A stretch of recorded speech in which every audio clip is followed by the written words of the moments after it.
Hey guys, my name is Matsumo, and welcome to our episode of Sunday Mailbox. This is a video series where you, the viewer, can submit your gaming-related questions, and then I will give my humble opinion on them.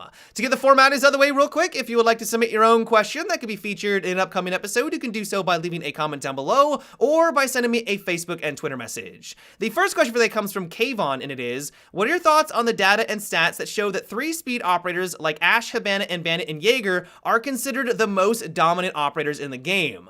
I also saw these stats, and it basically just confirmed my suspicions, which I'm assuming a lot of you guys had as well, and that is the fact that a lot of people are gravitating more towards these 3-speed operators over the 3-armored operators because they just have a lot of things going for them. There's a reason why people complain that it's almost impossible to kill Ashe in Rainbow Six Siege. She has a very small hitbox, which is true for basically all the 3-speed operators. She's very fast, so it's hard to pin her down. It's hard to land that headshot because she's just zipping around everywhere. And also, this allows her to have a better peeker's advantage compared to the 1-speed operators. And while of course her biggest weakness is the fact that she can't absorb as many bullets for body damage, it doesn't really matter in a game like this that's all about lining up headshots. Yeah, Rook can take more body shot damage, but it doesn't really matter when Ashe rounds the corner, flies at Mach 5, and then shoots you in the face. Like, you're still gonna drop just the same, just as quickly as everyone else, and because you're moving slower, you can't really move around and make yourself a harder target, and that's gonna result in your death. Now, one thing I found really interesting about this stat reveal is that at the lower ranks, like Copper, Bronze, and Silver, where people are maybe a little less concerned about choosing or having the best pick every single time, there's a much more even distribution in the operator pick rates. You see Doc and Rook right alongside Bandit and Jaeger. As soon as you start to move on over into Platinum and Diamond, though, that's where you notice a huge shift into the 3-speed operator category, and there's a clear indication that those are favored at those higher ranks. Now, this begs the question, is this actually a problem, and should Ubisoft do something about this, because does this indicate that those operators are overpowered and they need to be toned down?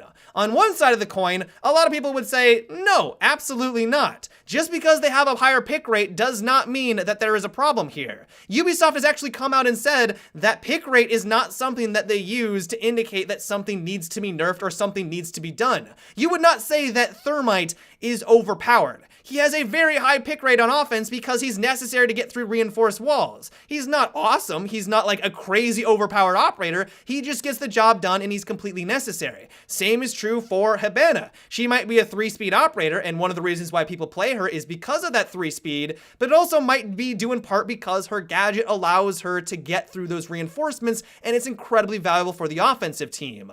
If we look at it from that point of view, maybe it's not the speed that's valuable, maybe it's just the gadget and the weapons that they have available to them. I mean, one of the main reasons why people play as Jaeger is because of his weapon. It's arguably one of the best guns in the game. Ashe has a very versatile gadget. Her grenade launcher allows her to get through a lot of obstacles. To give you a really good example of this, we just have to take a look over at IQ and Capitao. Their pick rate is nowhere near as high as all the other operators that we just talked about.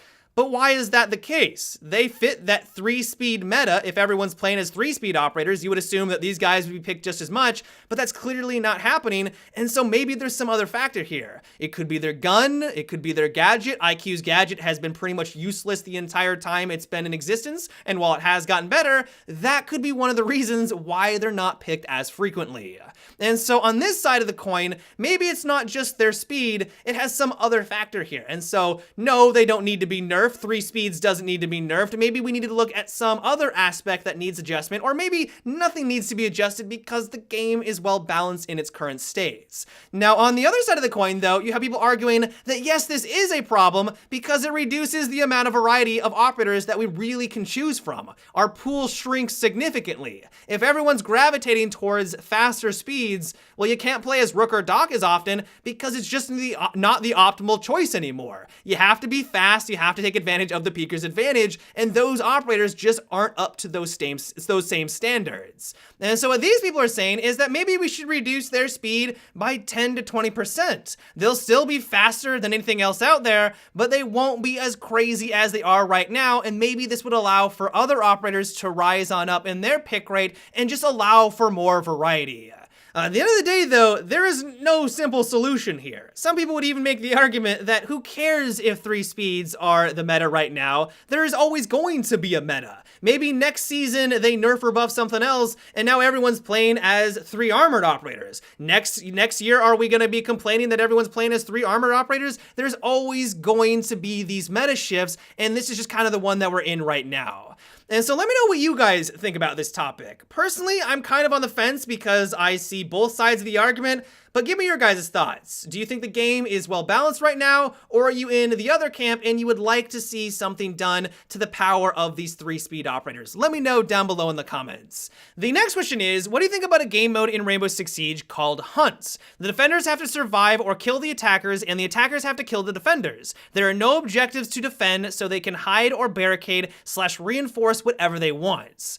So I can sort of see where you're coming from with this game mode, because it would allow for a different variety and a wider variety of different strategies. You could have your entire team scatter around the map and just roam around or hunker down in different rooms and kind of play the clock. You could have your team hunker down in one objective or move around the map as a squad while on defense. You of course can't do that right now because you have to stay around the objective. Thing is though, I think that this would be incredibly favored for the defensive team, and it would be an absolute nightmare for offense to win.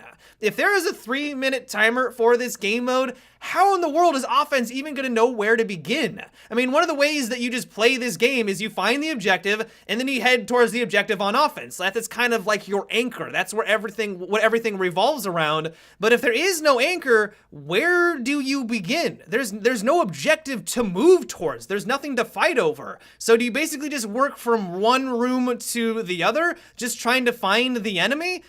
I don't know if that would really work. I can only imagine how awful this would be just to be able to find and kill everyone on defense. Yeah, sure, there might be some teams that all just hunker down in one room, but I don't think that that would be the strategy of choice. My guess would be that everyone would just scatter, find a room to hide in by themselves, and just hunker down and stay quiet. If the enemy tries to take you down, take as many out with you as you possibly can, or run away when they do so.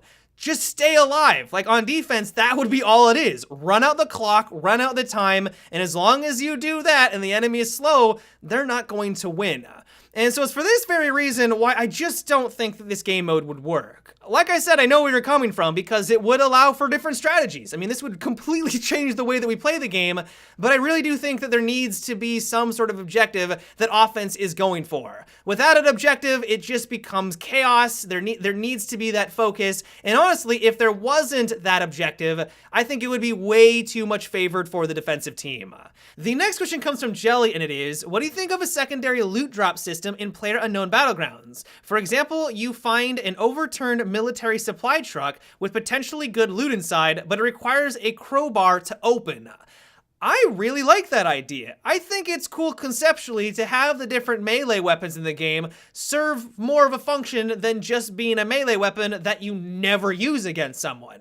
Right now we have the pan. That's the optimal choice because of course it literally provides protection to your backside. There's no reason to have a crowbar. There's no reason to pick up the machete, but what if there was a reason? You find a crowbar that allows you to then unlock potentially maybe some even better loot along the way. Maybe it has a much more reliable chance of getting you some really nice goodies if you do come across one of these down caravans or just something that's scattered around the map. I really like that conceptually. Now I think they probably need to make all of the other melee weapons have some other benefit. Maybe the machete does more melee damage, maybe there's some other benefit here and there, but I think that'd be really cool for them to expand upon. Now some of you may not be on board with this because you just don't like the idea of having to have a key or a prerequisite to get gear. It would suck and be frustrating to come across this down caravan or whatever that allowed you to potentially get awesome gear, but because you just didn't find this one item in the game, you can't take advantage of it. That's kind of a downer. The counter argument to that though, is that that's already sort of a feature of PlayerUnknown Battlegrounds to begin with.